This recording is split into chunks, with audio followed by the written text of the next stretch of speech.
Elias Thorne stood on the porch, his calloused hands idling over the worn grip of his Colt 45. He wasn't looking at the desert. His eyes were locked on 3 riders pulling up just short of the rail fence. They were bounty hunters out of Dust Creek, carrying the stench of cheap gunpowder and the kind of greed that's written all over a man's face through layers of trail dust. "Thorne, we ain't looking for no trouble," the leader spoke up, a man named Miller, with a scar cutting right through his eyebrow. He spat a dark glob of tobacco juice onto the parched earth. "But this patch of dirt sits right on the mouth of the North Silver Vein. Mr. Vams put a real handsome price on it. Don't go making us do this the hard way." Elias didn't budge. At 40, his frame was like a weathered old oak lean, but solid as a rock. His gray eyes were as calm as a frozen lake, the look of a man who'd seen enough death in the Civil War to not give a damn about much else. "My land ain't for sale." Elias' voice was low and gravelly, like stones grinding together. "And Miller, you take one more step across that line, and I won't call it trouble. I'll call it legit self-defense." Miller gripped the reins, a mean glint in his eyes as his hand strayed near his holster. Right then, a strange sound drifted from the trail leading up the canyon. It wasn't the rhythmic pounding of hooves, but the dry crunch of tired, dragging footsteps on the gravel. Both Elias and the bounty hunters turned their heads. Out of the hazy curtain of a rising dust storm, a small silhouette emerged. Then 2, then 3, finally 5. Leading them was a black teenager. He wore a tattered shirt and leather boots, so worn his toes peeked through, caked in red dust. The boy's face was dark and slick with sweat, his lips cracked and bleeding, but his eyes burned with a cold-blooded resolve that could give a man the chills. In his left arm, he carried a small child, maybe 5 years old, who looked half dead. His right hand tightly gripped the hand of another young girl. 2 more children followed close behind, huddling against their brother's ragged clothes like scared pups looking for cover in a storm. The bounty hunters burst out laughing. "Well, look at that, Thorne. A flock of stray blackbirds. Looks like your ranch is turning into a poorhouse." Caleb Montgomery didn't spare the men on horseback a glance. He looked straight at Elias Thorne. He had spent 3 days trekking across the desert, pushing through raw fear and gut-wrenching hunger, just to find this man. He stopped 10 paces from Elias, his breath coming in ragged gasps, but his back stayed straight. "You Elias Thorne?" Caleb asked. His voice was raspy, but clear. Elias narrowed his eyes and gave a sharp nod. "That's right." Caleb set the youngest sibling down on the withered grass. From the pocket of his sweat-soaked shirt, he pulled out a yellowed piece of paper, folded over and over. He stepped forward and laid it on the fence post in front of Elias. "My father was Silas Montgomery. He said if the world ever went to hell, I was to find Ridge Canyon," Caleb said, his eyes never flickering despite Miller's gun or Elias's cold stare. "He said you owed him a life, and today I've come to collect on that debt." Miller scoffed, drawing his iron to intimidate the boy. "Listen here, kid. You got any idea who you're talking to?" "Get lost before a flash of fire." The round from Elias' Colt slammed into the wood right by Miller's horse hoof, making the animal bolt and rear up. No one had even seen him draw. "Clear out," Elias said, his voice now carrying the weight of a death warrant, "before I adjust my aim." Miller's crew looked into Elias's eyes, then at the smoking barrel, and realized this cowboy wasn't just blowing smoke. Miller hissed through his teeth, jerking the reins to turn his horse. "This ain't over, Thorne. Vane won't let this slide. And those brats, they're gonna be the death of you." "Art, cat." As the sound of hooves faded, the air returned to the dead silence of the desert. Elias holstered his piece and stepped down the stone stairs. He picked up the paper. It was a will scribbled on old military orders, the handwriting of Silas Montgomery, a soldier of the 54th Infantry, who had carried Elias off the field at Gettysburg under a hail of lead. Elias looked down at Caleb. The boy had started to shake. His legs finally gave out. "Where's your father?" Elias asked, though he already knew. "They killed him at the border," Caleb answered, his voice thick, but he forced himself to swallow his tears. They wanted the deed. Pa gave it to me and told me to run. I ran 14 miles. Elias looked over the other 4 children. The youngest, Henry, was on the ground having a fever dream. The twin girls, Sarah and Ruth, were clinging to each other, looking at Elias with wide, terrified eyes like he was the hanging judge. The 12-year-old boy, James, was trying to shield his siblings with his scrawny frame. Caleb knelt beside Henry, pulling out a tin canteen that had run dry. He tried shaking it, hoping for one last drop. When nothing came, he put the canteen to his own mouth, then lowered it, looking up at Elias with a pleading but proud-as-hell gaze. "Please," Caleb whispered, "don't worry about me. Save my brother. He's only 5. He didn't do nothing wrong." In that moment, Elias Thorne felt something that had been dead a long time start to stir in his chest. He'd spent 6 years running from the world, running from the screams of the battlefield, choosing the life of the loner so he wouldn't be on the hook for anyone's life. But here were 5 little souls laid bare before him, in a land where even the cacti have teeth. Elias didn't say a word. He stepped forward and scooped Henry up. The boy was burning up like a hot coal. "James, get the bags inside. You 2 girls follow me," Elias ordered. "Caleb, get up. If you die on my porch, I won't know how to explain it to your father when I see him on the other side." Caleb tried to stand, but the world started spinning. He saw Elias' tall shadow heading into the house and saw his siblings being led to safety. A wave of relief washed over him, taking the last bit of strength, keeping him upright. Caleb Montgomery collapsed onto the red dirt right at the foot of the stairs. Before the darkness took him, he caught a glimpse of Elias Thorne turning back, the cowboy's large hands reaching out for him. Inside the cabin, Elias laid Henry on the bed and started pouring water into a copper basin. He worked mechanically but carefully. He took clean strips of cloth, soaked them in cool water, and laid them on the boy's forehead and underarms. James and the girls huddled in the corner, their eyes never leaving Elias. They had never seen a white man act this way. Out there, they were targets, property or trash. But here, this man was tending to their brother with a quiet respect. Elias brought out a loaf of cornbread and some beef jerky. "Eat," he said shortly. The kids looked at the plate like it was a goddamn miracle. They ate with the desperation of those who had been staring death in the face. Elias watched them, then looked out the window. The dust storm had arrived, swallowing the canyons and turning the world into a murky red. He stepped onto the porch and carried the unconscious Caleb inside. Laying the teenager on the rug by the hearth, Elias studied the boy's face. "Caleb Montgomery, you got the face of the warrior," Elias thought, "and you just brought a war to my front door." Silas Vane wasn't a man who folded easy. He was the kind who used the law as a blade and money as a shield. Elias knew Miller would head back to Dust Creek and report the presence of 5 black children. In a Western society still thick with racial hatred, a white cowboy taking in 5 black kids wasn't just a curiosity, it was a sore thumb to the powerful. Elias sat in his old armchair and lit his pipe. Pale blue smoke curled in the dim cabin. He pulled out Silas Montgomery's will to read it again. On the back of the paper was a crude, hand-drawn map of the property lines in Bitterroot Valley. Elias narrowed his eyes. He recognized the small geological marks. This wasn't just farmland, it was the silver vein, the very thing Silas Vane was willing to kill for. "The law," Elias muttered. "He'll use the law to strip 'em bare." He looked over at Caleb.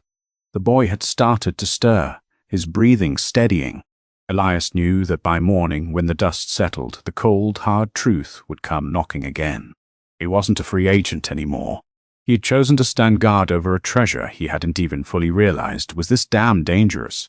The dawn cracked through the Red Rock canyons, bringing that bone-chilling high desert cold before the sun could return to bake the earth.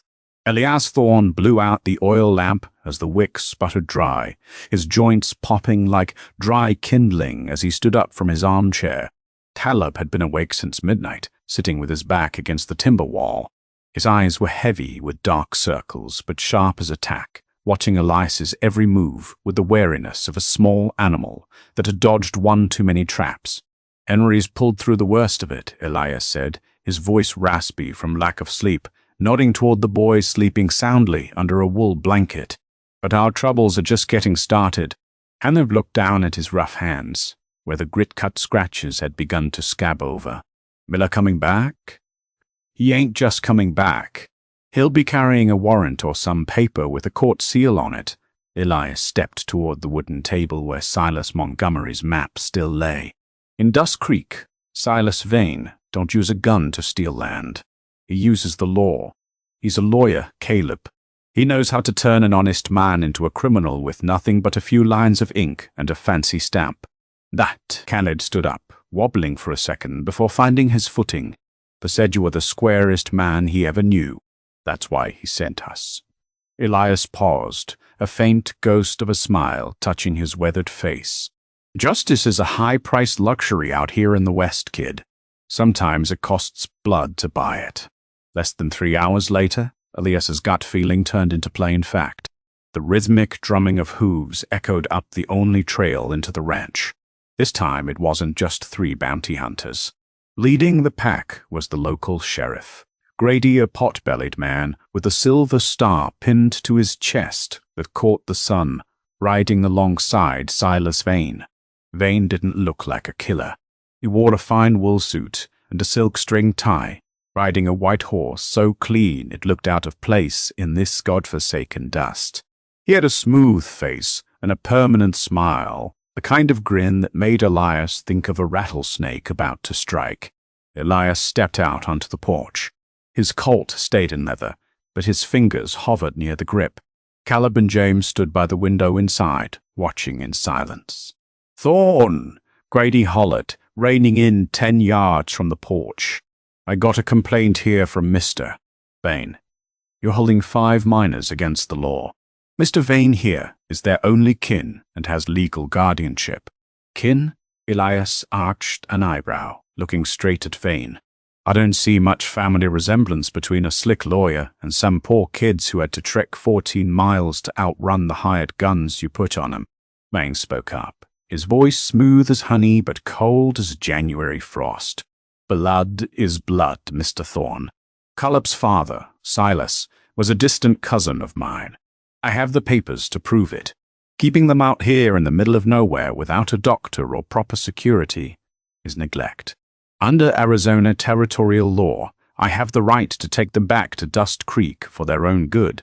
For their own good, or just to get their thumbprints on a deed for that silver vein in Bitterroot." Elias fired back. The smile on Vane's face twitched for a split second before he regained his cool. He turned to Grady. "Sheriff, you see, Thorne is obstructing justice and clearly delusional. Do your job."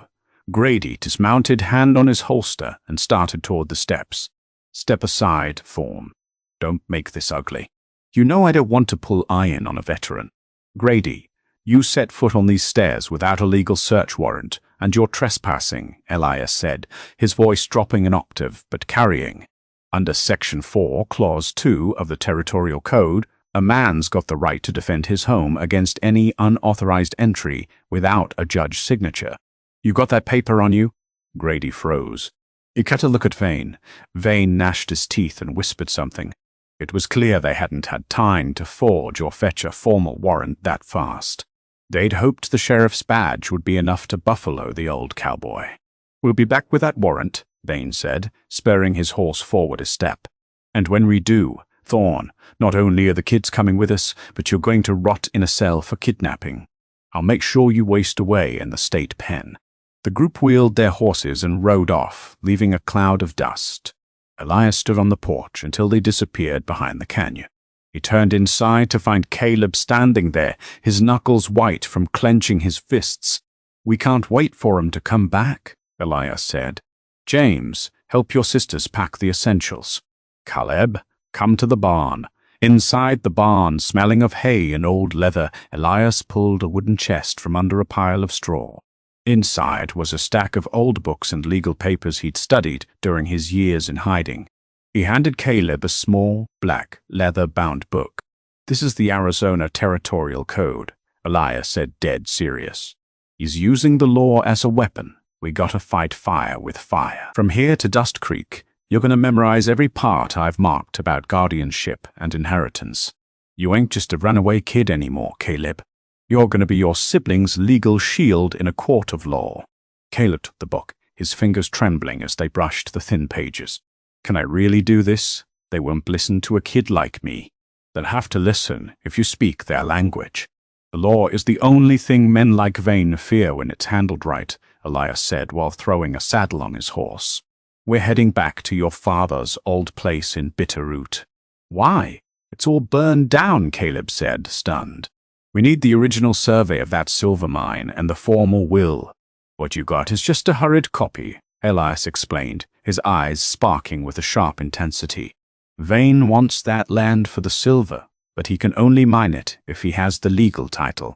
If the original is still in that wall safe your father mentioned, we've got our ace in the hole. The ride through the Red Rock Canyons was a tense, silent affair. The 5 children were split between 2 pack horses, with Caleb riding double behind Elias on a dark stallion. The sun hit its peak, baking the air until the rocks seemed to shimmer in the heat. As they neared Bitterroot, black smoke from the ruins still seemed to linger in the air. The Montgomery house was nothing but charred gray timber standing like skeletons in a field of dead grass. Caleb slid off the horse, his shoulders shaking as he looked at what used to be his home, now nothing but a graveyard of ash. Don't let the grief blind you, Elias warned, sliding his Winchester rifle out of its scabbard. Keep your eyes peeled. Vane ain't stupid. He might have left someone behind. Sure enough, as they stepped into the courtyard of the ruined house, a shot rang out from the old barn. The bullet grazed Elias' shoulder and splintered a charred post. Get down, Elias barked, shoving Caleb behind a stone wall. Miller and 2 other bounty hunters stepped out from the wreckage, guns leveled. Knew you'd come back sniffing around for something, Miller sneered, the scar on his face twitching. No Sheriff Grady to hold me back this time, Thorne. Elias leaned out from the wall and his Winchester roared. One of Miller's goons went down, clutching a leg. The gunfight was a nail-biter, echoing between the scorched walls as dust and ash kicked up with every round. Caleb, get behind the hearth, Elias yelled over the crack of gunfire. Find that safe. I'll keep 'em pinned. Caleb crawled through the hot ash, his heart hammering against his ribs. He remembered his father's words, under the 3rd brick to the right of the fireplace. He dug into the rubble with his bare hands. His nails bled, but the fear for his siblings waiting in the distance gave him nerves of steel. A shot slammed into the wall just above his head, raining debris down on him. Miller was closing in, his 6-shooter raised high. Elias was pinned down behind a stone wall by the other goon's fire. Dotted, Caleb shouted as his fingers hit a cold iron ring buried under the dirt. He pulled with everything he had.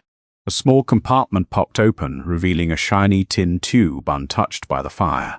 Right then, Miller stepped over the rubble, the black bore of his gun pointed straight at Caleb's chest. Hand it over, boy, he growled. Caleb looked at the barrel, then down at the tin tube. His sibling's entire future was in his hands. He didn't hand it over. Instead, he spotted an old iron wolf trap buried under the ash right by Miller's boot, something he and James had set the week before to keep predators away. Not a chance, Caleb whispered. He threw a handful of hot ash right into Miller's eyes. Miller recoiled by instinct, taking a step back. Clack! The sound of cold steel snapping shut echoed through the ruins. Miller let out a blood-curdling scream as the iron teeth of the wolf trap bit deep into his ankle. His gun went off wild into the sky. Taking the opening, Elias lunged forward and brought the butt of his rifle down on Miller's head, knocking him cold. Seeing their leader down, the remaining goon panicked, hopped on his horse, and rode off like a bat out of hell into the canyon. Elias panted, looking at the blood on his shoulder, and then at Caleb, who was clutching the tin tube to his chest, covered in soot, but with eyes like fire. He walked over and put a hand on the boy's shoulder. "You did good, Caleb. Real brave," Elias said, his voice filled with genuine respect. "Pa died to keep this," Caleb said, his voice thick as he opened the tube. Inside was a notarized will and a detailed geological survey bearing the seal of the Federal Land Office. He knew Vane was coming. He set it all up so we'd have a fighting chance. Elias took the will, reading every line under the fading afternoon sun. His face turned grim. This ain't just a will. It's an indictment. He flipped to the back page, where Silas Montgomery had logged months of threats and plots from Vane leading up to the fire. Silas had recorded everything like a soldier's war journal. "We got proof of the silver, and we got proof of Vane's crimes," Elias said, rolling the paper back up. "But Miller's gonna wake up, and Vane's gonna know we're holding the very thing that can put his neck in a noose." Elias looked toward Dust Creek, where the faint lights were starting to flicker on the horizon. He knew the path back to the Lone Wolf Ranch was cut off. They'd have the place surrounded by nightfall. The only choice now was to walk straight into the lion's den. "We're hitting Dust Creek tonight," Elias decided. "We're going to find the circuit judge before Vane can grease his palms. James, Sarah, Ruth, Henry, listen up. It's gonna be a long night, but I promise you, when the sun comes up, no one's gonna touch a hair on your heads ever again." Kub, that too. The flickering oil lamps cast long shadows from the windows of the saloons and boarding houses, where the sound of a tinny piano clashed with the raucous laughter of miners who'd just struck it rich at the tables. Elias signaled the group to halt at the edge of the pine woods, where the darkness was thickest, to scout the terrain. "Judge Miller's office is right next to the post office," Elias whispered, his eyes locked on the main strip. "But look at that. Grady ain't sleeping." Two of the sheriff's deputies were pacing in front of the courthouse, rifles slung over their shoulders. It was plain as day that Silas Vane had anticipated Elias, looking for a day in court. It turned the town's law enforcement into his own private goon squad. "We can't just storm the place with 5 kids in tow," Caleb said. His voice trembled from the midnight chill, but his eyes were unnervingly sharp. "We need another way in. There's a root cellar tunnel running from the general store to the back of the courthouse," Elias recalled from his days hauling military freight. "But that store's going to be locked up tighter than a drum." Caleb looked down at his small hands, then at James. "James can squeeze through the transom above the back door. He's small and quick. Once he's inside, he can bolt the door for us." James nodded, his 12-year-old face set with a dead-set grit. Elias looked at the Montgomery brothers, feeling the bold blood of Silas the soldier pumping through their veins. He didn't stop them. In the West, survival sometimes meant betting the farm on the youngest among them. The break-in went off in total silence. James slipped through the narrow transom like a ghost, and a few minutes later the wooden latch clicked. Elias led the children into the general store, the smell of leather, flour, and kerosene wrapping around them. They navigated the aisles, headed down into the damp root cellar, and crawled through the narrow, cobweb-filled passage leading straight to the courthouse basement. When they emerged through the trap door in the clerk's office, Elias immediately pressed against the main door, listening. The building was quiet, save for the steady, rhythmic ticking of a wall clock. "Judge Miller ain't here," Caleb said, his heart sinking as he saw the empty chair behind the main desk. "He lives in the brick house behind the church," Elias said. "But we don't need him just yet. We need the seal and the ledger." Right then, a flashlight beam swept across the window. Elias yanked Caleb under the desk, just as the sound of a key turning in the front lock echoed through the hall. It wasn't Judge Miller. Silas Vane walked in, followed by Sheriff Grady. Vane looked fit to be tied, his long duster coat caked in trail dust. "I don't give a damn when Miller is," Vane snapped at Grady. "Use your authority and open that land safe. I need to deep six the old Bitterroot survey before Thorne shows up with that damn original. If he gets federal confirmation, that silver mine is gone for good."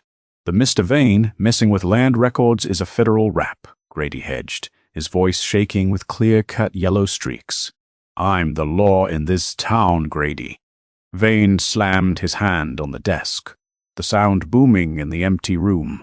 "Why do you think you're wearing that tin star? Because you're a crack shot. No, because I bankrolled your campaign. Now get to it." Huddled under the desk, Caleb's heart was hammering against his ribs.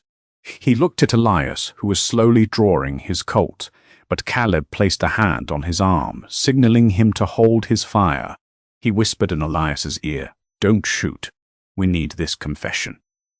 Caleb pulled a small notebook and a pencil stub from his shirt, pocket things he'd swiped from the office desk. With intense focus, he began scribbling down every word out of Vane and Grady's mouths, noting the time and the place. He knew a cowboy shooting a sheriff would be branded an outlaw, but a blow-by-blow account from a witness alongside official docs would be a legal weapon they couldn't ignore. The safe let out a dry screech as Grady turned the dial.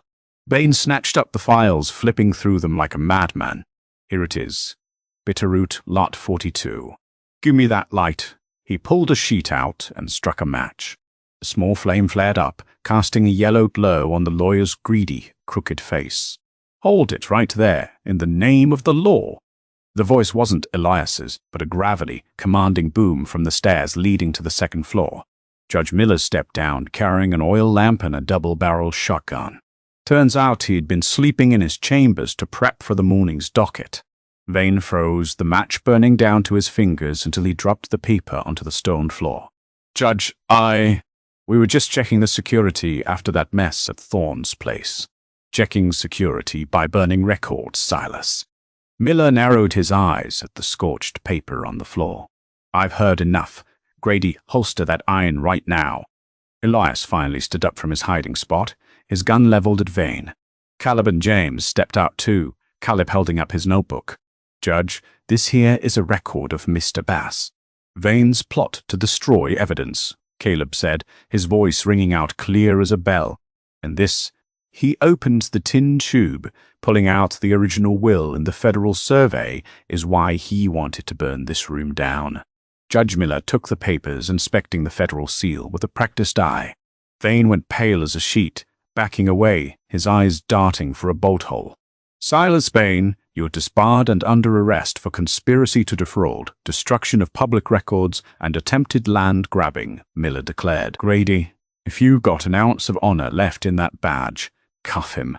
If not, you're the next one in irons. Grady, being a spineless man who only followed the money, immediately turned on Vane. Sorry, Mr. Vane, I can't go against the judge. But Vane wasn't one to take it lying down. He suddenly whipped a small hideaway gun from his sleeve, aiming right at Caleb, his most dangerous living witness. Elias' round caught Vane in the wrist before he could squeeze the trigger. The pocket pistol clattered onto the floor.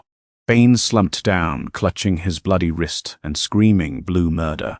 Get him to the lockup, Miller ordered his deputies as they burst in, and put Grady in a cell too. I'll be taking statements personally tonight.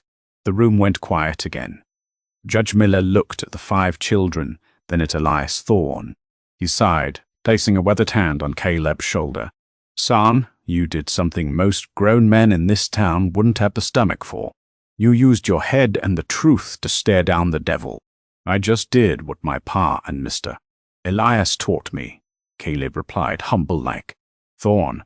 Miller turned to Elias. This guardianship battle is going to be a long haul in circuit court next week. Vane's got a lot of cronies and state-level pull. He won't stay behind bars for long. I know, Elias said, wiping the bore of his gun, his gray eyes looking out the window where the dawn was finally breaking the night's back. That's why we ain't staying in Dust Creek. I need to get these kids somewhere where the voice of justice ain't drowned out by the sound of falling gold. Where you headed? Miller asked. Phoenix, Elias answered firmly. The Federal District Court. That's where Silas Montgomery's Bitterroot records get filed without some shyster messing with them. Early that morning, Dust Creek was buzzing with the news that the biggest lawyer in the territory was in the Husco. In the middle of the stir, an old wagon quietly pulled out of town, heading south. College sat in the back, holding his siblings close. Henry's beaver had broken, and he was sleeping soundly in Sarah's lap. James was flipping through Elias' law book, muttering clauses about justice under his breath. Elias held the reins, his broad back shielding the group from the early morning grit. He wasn't just a retired cavalryman looking for a quiet life anymore. He was escorting a future legacy written in blood and truth. Caleb, Elias called out without turning around. Sir, Mr. Elias, you know why the law matters. Caleb thought on it for a second. Because it gives the little guy a say against the big shots. Right, but that ain't the whole of it, Elias said, his voice warmer than it had ever been. The law is like a trail through the desert. Without it, We're just lost to our own instincts. You chose to walk that trail tonight, and you saved your family not with a gun, but by getting it all down in black and white. After the fallout at the Dust Creek Courthouse, the air grew thick with a wary silence. Elias didn't push the horses too hard. He knew the Arizona desert was a patient butchery to kill any man who ran his mounts ragged before they ever caught sight of the city lights. "We're being followed, ain't we, Uncle?" Caleb spoke up, cutting through the steady crunch of the wagon wheels. He didn't turn around, but his ears had grown sharp after those long days on the run. Elias narrowed his eyes under the brim of his Stetson, catching a reflection in the small mirror hitched to the side of the wagon. Veins behind bars, but his money ain't. Men like Miller don't work for loyalty. They work for the gold coins they've been promised. We took away their legal hand, so now all they got left is gunpowder. They made camp at a derelict way station near Whitebone Canyon just as the sun began casting its ruthless, long shadows across the dirt. Elias ordered the kids to stay put in the wagon while he stepped down, hand hovering near his holster, circling the perimeter. The station was nothing more than rotting timber walls and a well that had gone bone dry years ago. "James, help me stack these sandbags around the axles.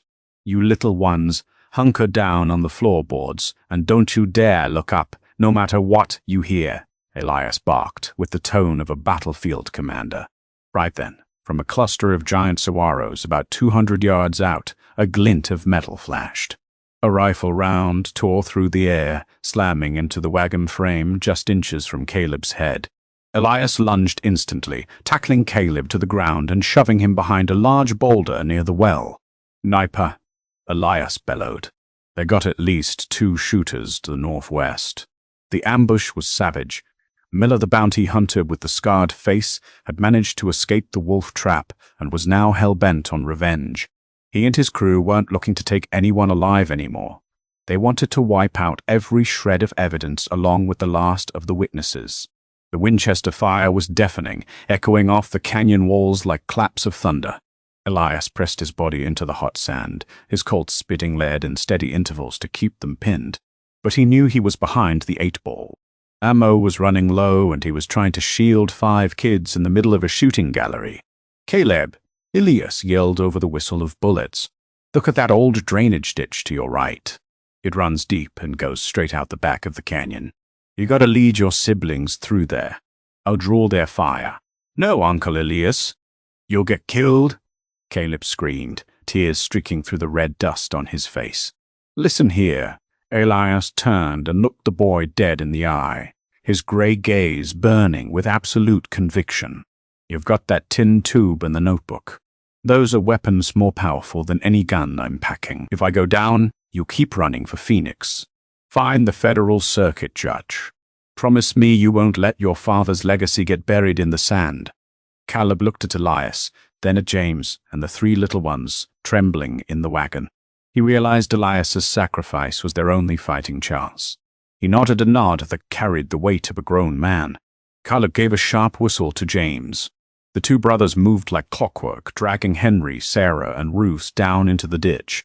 Elias bolted upright, emptying 6 rounds toward the cacti, shouting at the top of his lungs to lead Miller astray. "Thorm, where you running now?" Miller's voice echoed, crazed with bloodlust. Caleb saw Elias' back disappear behind a hail of lead. He gritted his teeth, leading his siblings as they crawled through a ditch filled with thorns and jagged rocks. Every inch they covered was bought with sweat and pain. But the promise he made to Elias kept Caleb's legs from buckling under him. When they finally broke out of the canyon and found the shortcut through the pine woods, Caleb stopped. He looked back at the station where gun smoke was still drifting. He wanted to run back, but Henry's soft whimper reminded him of his duty. He pulled out Elias' lawbook, flipping to the bookmarked page, Federal Court, Supreme Guardianship. "We keep moving," Caleb said, the tremor finally gone from his voice. "We're making it to Phoenix." The 3-day trek that followed was a trial of pure will. They walked through the night to dodge the heat and the bounty hunters' scouts. Caleb taught the young ones how to cover their tracks, how to pull water from succulent trees, and how to stay quiet as a grave whenever they heard distant hooves. Finally, on the afternoon of the 4th day, The red brick buildings and paved streets of Phoenix appeared under a golden sunset.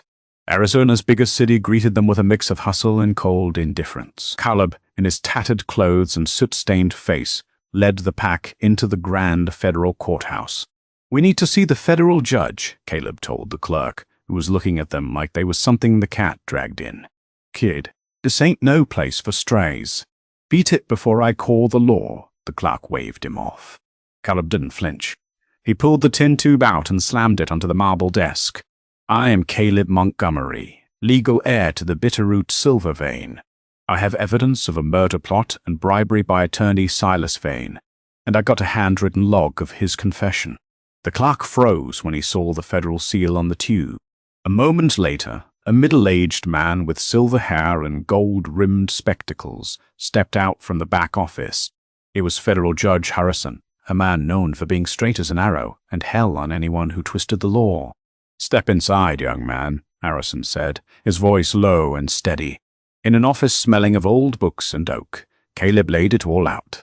He didn't miss a single beat from the night his father was murdered to Elias Thorne's stand at the way station. He placed the notebook and the will on the desk. Judge Harrison read every line, his brow furrowed. Silas Vane has stretched his tentacles too far, but he made a fatal mistake. He thought the law was a toy. He didn't reckon on a 14-year-old boy using it as a shield for justice. "Your Honor," Caleb choked out, "Uncle Elias. He gave his life for us. He said the law would protect our future." And he was right. Harrison stood up, walking to the window to look down at the Phoenix streets. "These Bitterroot records are being authenticated under federal authority this instant. Silas Vane will never lay eyes on that silver, and he'll answer for every one of his crimes in this very court. As for Mr. Elias—" Right then, the office door swung wide. A man walked in, his left arm wrapped in white bandages and his face battered, but his stride was steady and his grey eyes were still burning with life. "Alias!" The children cheered, Henry rushing to hug the old cowboy's leg. Elias Thorne stood there, exhausted, but a real-deal smile broke across his face. "Told you I wouldn't keep you waiting too long." He turned to Judge Harrison and tipped his hat. "Your Honor, I'm Elias Thorne. I'm here for the final step of the will, filing for formal guardianship of the 5 Montgomery children." The room fell into a heavy, respectful silence. Judge Harrison looked at Elias, then at Caleb. He picked up a quill, dipped it in ink, and signed the federal protection and guardianship papers with a flourish. "Thorne, you're a hell of a veteran, but today, Caleb's the hero." Harrison smiled. "Guardianship is granted, and the Bitterroot land is henceforth the impenetrable home of the Montgomery family, under the protection of Elias Thorne." Stepping out of the courthouse, Phoenix was lit up. The gas lamps cast a glow on the faces of 6 people who had walked through the valley of death to find a life. Caleb looked up at the stars, whispering to his parents' spirits that they were safe. "Uncle Elias," Caleb said as they walked toward the hotel, "I finished that law book you gave me." "Good," Elias placed a heavy hand on the boy's shoulder. "Because once that Bitterroot silver starts moving, we're going to need the best lawyer in Arizona. Someone who knows the law ain't about the color of the man's skin, but the honest-to-God truth in his heart." Elias Thorne led the children down the central avenue, his gait still favoring his unhealed wound, but his back was straight and his hand never left Caleb's shoulder. They weren't a pack of ragged runaways anymore. Under the light of federal justice, they were folks who had reclaimed their honor. "We're putting up at the Grand Arizona tonight," Elias said, his voice low and warm, though still carrying the bone weariness of the fight. "Tomorrow, we've got a different kind of journey to start. We ain't going back to Ridge Canyon, Uncle?" James asked, his hand still white-knuckled on Elias's duster, as if he was scared the man might vanish into the shadows like a dream. Elias stopped, looking at James's soot-stained face, then over at Caleb. "Ridge Canyon was where I went to hide from the world. But Bitterroot is where your father wanted you to build your own. That's home. Inside the posh hotel lobby, the sight of a trail-worn cowboy and 5 black children made the suit and tie fellas and the lace-clad ladies stop and stare. There were curious looks and some prejudiced scowls, but when Elias slapped that federal protection order with its gleaming gold eagle seal onto the front desk, the whispering died out cold. The clerk gave a respectful nod and handed over the keys like they were the biggest bankers in the territory. That night, for the first time in weeks, Caleb laid down in a real bed with linen sheets that smelled like lavender. But sleep wouldn't come. He sat by the window watching the city settle into a hush. The notebook filled with Vane's crimes sat quiet on the table, its job as a witness done. He flipped to the last pages, where he'd scratched down his father's final words. "Caleb, justice ain't something folks just hand out to you. It's something you gotta reach out and grab with the truth and a whole lot of nerve." He let out a small smile. Pa was right, and Elias Thorne was right too. The next morning, as the sun peeked over the peaks surrounding Phoenix, a brand new wagon sturdier than the last, and bought with Elias, set, a bit of savings sat ready out front. They headed north, but this time the destination wasn't Dust Creek. It was the Bitterroot Valley. The trip back didn't taste like death anymore. Instead, it was filled with talk of the future. Elias started teaching Caleb and James how to run a spread and how to read the geological charts Judge Harrison had explained to him. "That Bitterroot vein runs deep," Elias explained as they camped by a creek on the second night.